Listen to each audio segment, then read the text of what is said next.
joining us. This is Live with Miami's Community News, and I'm Michael Miller. Special guest today is Doris Acosta. Thank you, Doris, for being here. Thank you so much for having me. And you've been a resident of Yes. North Bay Village for quite a while.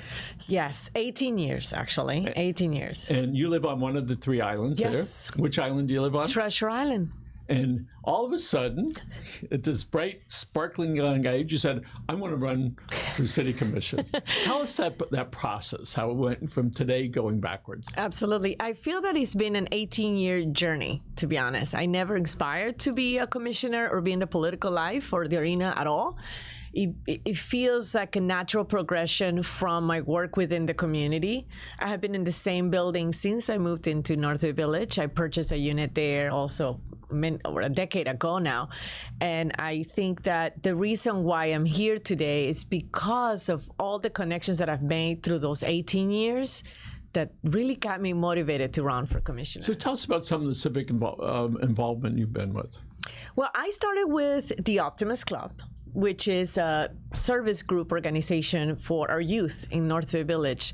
And they're very well connected with the neighborhood. It's really a group of neighbors working together. And from there, it grew into maybe serving into boards. So I joined the Community Enhancement Board. From the Community Enhancement Board, I said, well, what else can I do? Joined the Planning and Zoning Board. Then it went into Business Development Board and many other activities because our city was also, we were really low in staff and organization back when I started joining the city activities, and we would volunteer, for example, for Halloween. We would go there and help them build the whole haunted house and activities like that. How many people live in Key Biscayne? I'm sorry. It's okay. In North Bay Village. When I started living in North Bay Village in 2006, we were around 5,500 people. We're right now almost 9,000 people. So it's still a relatively small city. Yeah, so it really is. So people really know each other Yes, we do know each other. Yes, three islands, very close. And so let's talk about some of the things that you would like to see happen in North Bay Village. Well, North Bay Village has been under the microscope now because of development and because of sea level rising.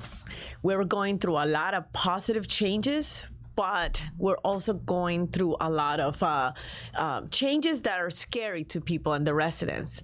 What I would like to see is more of our services elevated to match this new development, to match the new science that is coming along for sea level rising. And that's what I would like to see more. So development in each of the cities, people are very cautious about it because Yes. people enjoy the way it is. Yeah, change is hard. Yes. And so we know when the new development gets put up, that means more people. Yeah.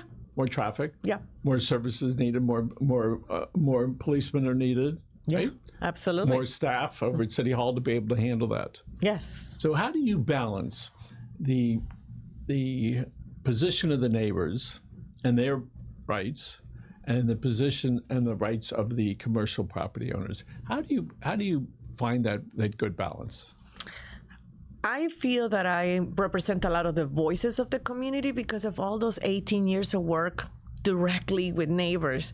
So I think I can bring that balance by reaching out to the developers with the best feedback they can ever have is who are their neighbors and what do they like and what has worked so far for our village, which ultimately is going to benefit them because they will understand their market better than ever. They will understand what kind of buyer they can bring, how they can benefit, or what they're really missing right now in North Bay Village. There are a lot of things that we can do better. We need a better school. We need help with our traffic. We need help with FDOT, for example, because we really are a beautiful town, but we're also partly owned by the main road that crosses our corridor, which is FDOT. So it's one road. It's one road. It's one big road. You're right. It sounds like a little town, right? It's like one big road, 3 lights. But, it really is who we are. And I think that's where we can find that balance. It's trying to work together with developers to keep the charm, preserve the beauty of North Bay Village, and also think about the future buyer coming in. So how did your experience in volunteering all those years, how's that going to help you when you get elected in dealing with folks? Well, I've been attending commission meetings for over a decade now. So I have seen the good, the bad, and the ugly, right? The lady in the back. No, lady in the front. That's her. Actually, it's normally I'm the only one in the room. And they'll be like, so public comment is open. Doris, what would you like to say? And I stand up and I bring up whatever concerns I've heard from that month to the commission. And so often our elected officials depend on citizens to bring forth a view, even if they're completely opposite what they might think personally. Absolutely. So you're out there, you're talking to people, and you hope to be able to present Yes. your constituents' position to your colleagues and to a potential developer. Yes, and that's really the goal of being a representative. And over the years, North Bay Village has really sort of cleaned up its act over the last 50 years. We know it used to be the home of all sorts of shenanigans over there. Well, you know, a lot of storytelling comes from North Village. So, yeah, and a lot of them were true, maybe some weren't, but they were great stories. Yeah.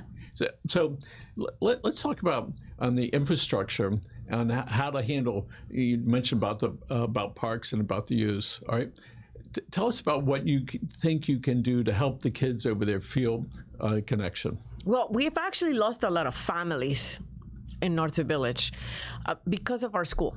And because of the transit, because of the price of living in North Village, you see, it's really hard to even be an investor. If you buy a property, you will not find a family that will stay 5, 6, 7 years. So you're constantly switching people within the units. Okay, and they don't stay because of...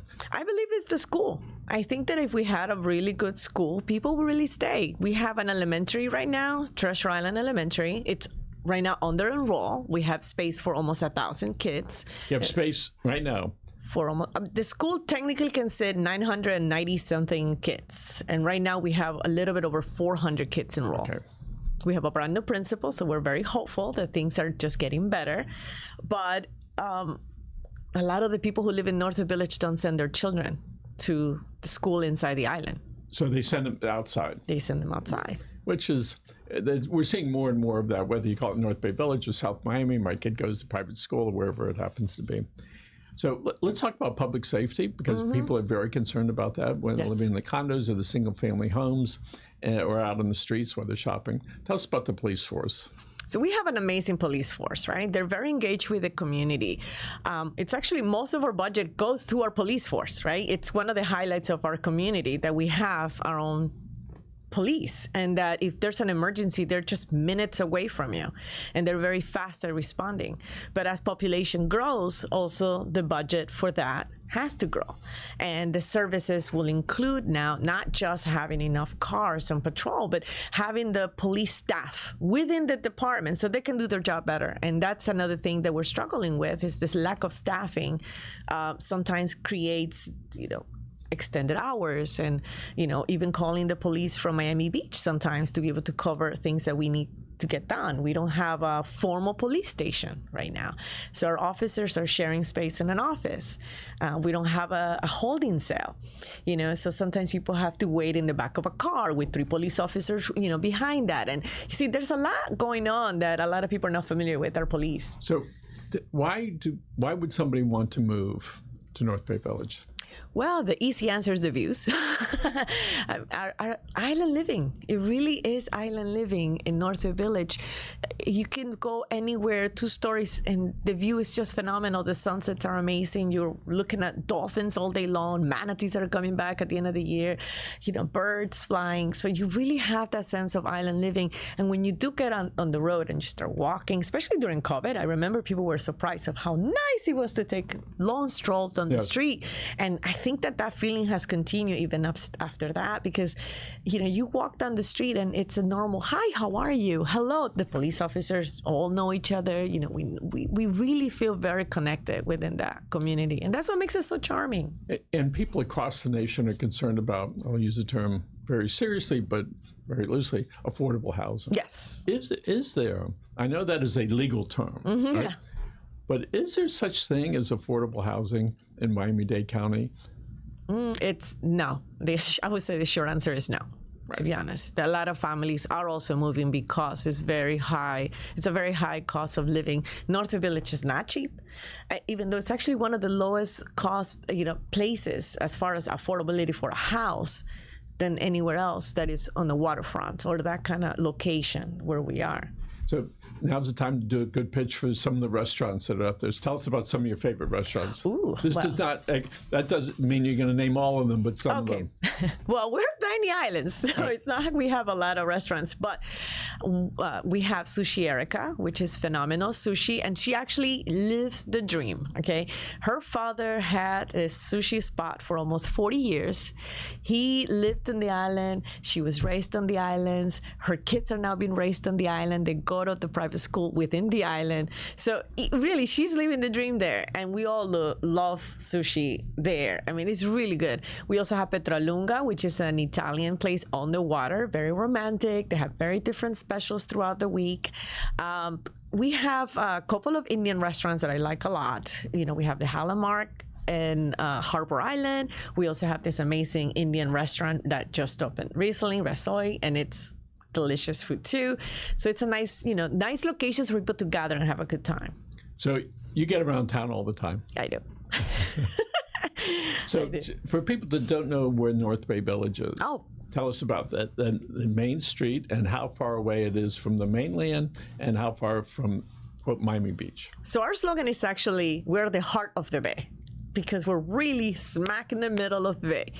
We're 5 minutes away from Miami Beach. We're 2 minutes away from Miami. So it's a very amazing location, but you still feel a little bit of that distance between the big Street, no? We're right off of 79th Street, Kennedy Causeway. Yep. And that's how our islands are divided, right on that. So when you're on 79th Street going east, you can either take a right to go to some place or a left. Pretty much. It just sounds crazy to describe my town like that, because it sounds like you're thinking of like a place in Nebraska or somewhere in the Midwest where you say like, oh, you just turn right or left, and that's all you have. But there is a TV station, if I remember right, over there. Yes, so tell us about, correct. So tell us about that. Most people don't know what stations is. So why don't you tell us? Well, actually, the funny part is North Bay Village started as a broadcasting station in the 1920s, and it became from Broadcast Island. It became Treasure Island, Harbor Island, and now North Bay Island. And we have Channel 7 there. Channel 7? Yeah, Channel 7 is there. So a lot of the live from Channel 7 studio, it's happening in North Bay Village. Right, and all that stuff, massive viewers that are there. And they've been there for how long? Oh my goodness.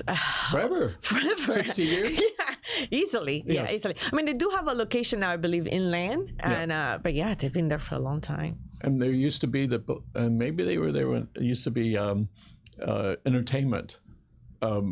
Ferris wheel when I was a kid. We used to go there. Oh my God, Fun Fair. Yes, Fun Fair. Yeah. My father used to take us over there. We'd go and we'd go on a Saturday or Sunday and go get the hot dogs. And it was really pretty neat. And people were... I've seen the pictures and it looks amazing. Yes. Like, it doesn't look like North Bay Village when you look at those pictures, of Fun Fair back then. Yeah. So let's look for a vision for tomorrow for North Bay Village. If you could close your eyes and you could push a magic button, you go like that, and it could be done, what would be there?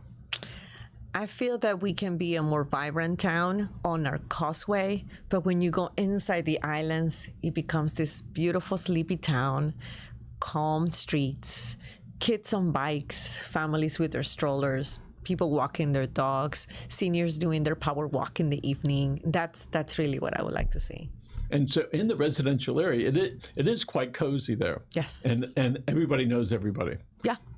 Let's talk about sea change and what it means to North Bay Village, because that's a concern to everybody, especially those that live not just on the water. Sometimes we're in the water. Yeah. So tell us what North Bay Village can do to continue making it habitable.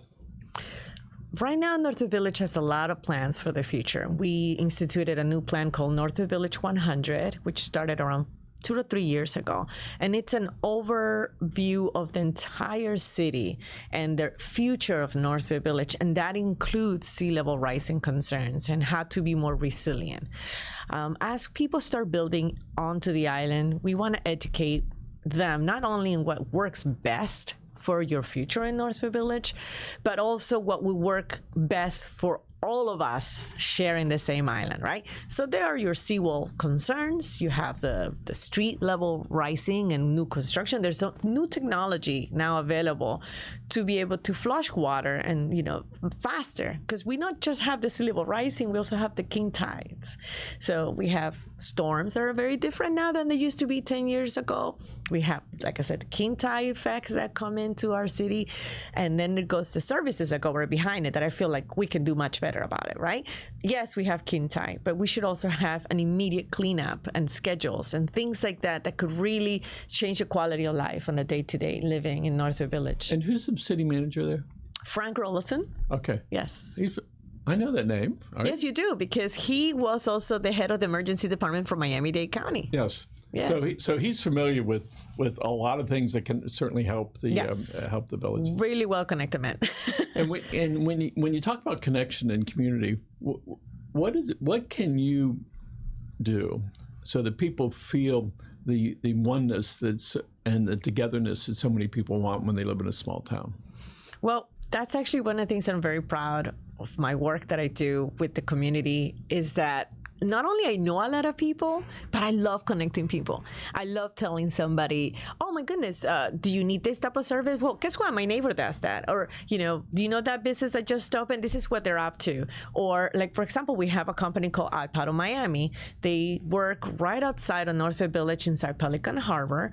And the owner actually graduated at Treasure Island Elementary, right? Wow. So I like bringing up all of those things because he brings people back on the bay and understanding what we're all about too, from the water side, but yet here's a beautiful connection to our town. And that's what I'm all about. Keeping that cozy feeling, Yeah. And you mentioned about the Optimist Club. Yes. Are there some other service organizations in North Bay Village? Well, we have, there's a lot of charitable work that people do within the village. We also have an amazing sustainability board that works really hard to keep us connected with FIU, and many different research departments that come in and give us, ways to improve on living in Northwood Village. So yeah, there's a lot of things. We're starting to form our new Chamber of Commerce, which we're very excited about. That's very nice. Yes. That helps keep people together and to Another share. way to connect. Yes. And so often sometimes people say, well, I didn't get any business from that particular chamber. The purpose is really to go and talk to people and have a good time. And maybe you're going to get some business. But the reality, it's in that socialization, that connection that we all seek and we all want. Absolutely. Next thing is, how far away is medical attention other than emergency and ambulance? How far away? So because we're that main road, you can either go to Mount Sinai or you can go north. And I think the closest for medical help that people go to, it tends to be Aventura for us. But I think if you have an emergency, depending on the type of emergency you're having, of course, you also have Jackson, and that's that type of, situation we're in. But for a fire and rescue, we have actually working really hard to get our fire station back inside Northwood Village. Right now, they are inside Pelican Harbor. Pelican Harbor is another little tiny island just next to us, before Miami. So you've been there in North Bay Village now for 18 years. Yes. When you originally moved there, what were some of your reasons why? Well, it's actually a funny story. I went to Northwood Village. I moved to Miami when I was 18, all by myself here. I'm an American citizen, but I grew up in Ecuador. So my background has always been Ecuadorian. I'm also half Cuban. This is where all the hand movement comes from. But when I moved here, I met up a friend at Shockers, and I had no idea what Shockers was, what Northwood Village was. It's a restaurant. It's a really well-known restaurant, too, in Northwood Village. On the water. It's actually closing now. It's been there for, I think, like 40 years. Yeah. And they're closing actually October 27th. So people should go and take advantage of that before it's gone. And I remember thinking, like, oh, this is cute here, but I never realized how close we were to the beach. Like, I never went east. I just stopped Shockers, turned right back, went to Hialeah where I was living, and then I lived in South Miami and working in Brickell, working in downtown. I don't want this tunnel life anymore where traffic is just this tunnel. I want to see water, and I love the ocean. I used to boogie board when I was a kid. I lived by the ocean as a kid. So to me, it was like, I just want to see water. And I was very blessed to have found Northwood Village pretty much by accident. A friend of mine was moving and said, hey, you want to take over my apartment while I'm away? I said, said, perfect, let me try it out. And I lived in that apartment for 3 years. And next door neighbor said, would you like to buy my unit at the top floor? I said, of course, let's do this. I was petrified my first time buying something. And, my little savings went into that. Good for you. So, yeah, and that's how I discovered Northwood Village. Okay, so let's talk a little bit about the election that's coming up. Right Yes. now, there's early voting that's going on. Yes. People can do an absentee ballot, or they can go into the polls. They Yes. can vote anywhere right All over now. Miami-Dade County, All right. yes. But on election day, which is the last day, that's the last day, they have to vote in the city. Yes. Or the area they've been assigned. So people in North Bay Village, they would, on that day, they have to stay there. Yes. We know that there will always be distractions, right? So the time to vote is now. Yes, right? today. And yes, because if you wait, you never know what's going to happen. Correct. There was years ago. There was it was a school board vote, and all of West Kendall, only 3,000 people voted one day because on election day, that was that many years ago, Wow. it poured. Oh. So you never know what's going to happen. You really So never know. people should go out and they should vote. Yes. Right.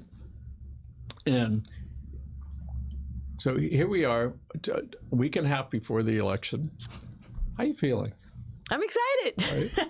Actually, my birthday is November 6th, so I'm going to celebrate no matter what. It's exciting for me to see my name on the ballot. Yep. I never imagined that coming here as an 18-year-old thinking, I just want to try to live a good life. And I really believe in quality of life, so I just want to be happy. And then here I am. Where did you get this motivation from? I would say my stepdad. Right. My mother has always been also very community oriented. She lives in the same house still since I was 10 years old. We moved into a brand new neighborhood. She organized the homeowners association there. They all still live there. Okay, and how old were you at that point? Sorry? When you said she was I was 10 years old. 10. But she's always been this way, like since I can remember. So we're just going to take a little trip back. So at 10, you recognize what's going on. Oh, yeah. Can you go back a little bit farther to a younger age where you started to go, oh, I see this is going on.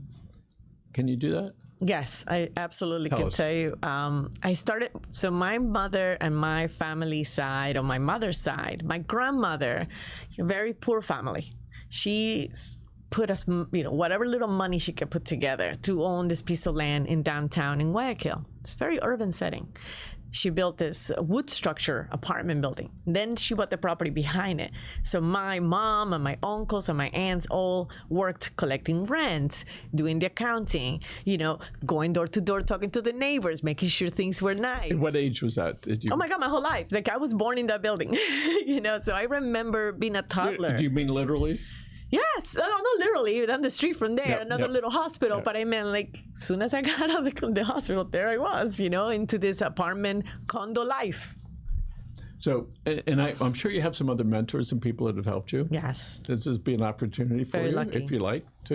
You can look in the blue camera and okay. And why don't you, if you feel like it, thank some of those mentors by name, if you would like to, the Oh. people that have helped you, and you can talk about them whether they're here or they're gone. So, got a minute? So look right over there and talk.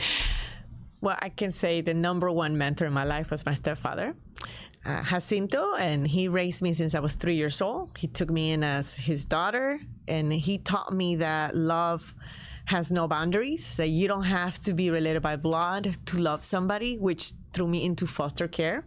And I became a foster mom because of that. And I do believe in adoption. I tried to be a mother myself for many years, and it didn't happen for me, but thanks to my dad, I'm here today. And I think he's always been my number one inspiration to not be afraid, to not limit myself, to work hard. He taught me since I was little, he would always say, you can be the street sweeper, but if you're the best street sweeper, you will always have a job and you will always be happy because you're happy with the work you're doing.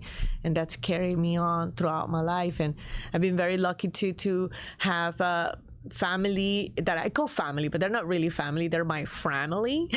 When I moved here, this amazing Cuban family that took me in, the Chineas, and the Herrera family, and they saw me as a kid and they say, well, what are you doing all alone here? Come and have dinners with us. And they're still encouraging me every day. They share their family with me. They're the people that I always have a seat at the table anytime I need any help or, encouragement. They've always been there for me. And those are the main people who have taken care of me all these years. Doris Acosta, thank you very much. Continued success to you and good luck. Thank you so much. Right? And we'll do this again, all right? Oh, I appreciate that. And you're wonderful. You're the real deal. Let's look right over that red camera. Folks, thank you very much for joining us. And many thanks to Rochelle for producing the show. Remember, take care of yourself.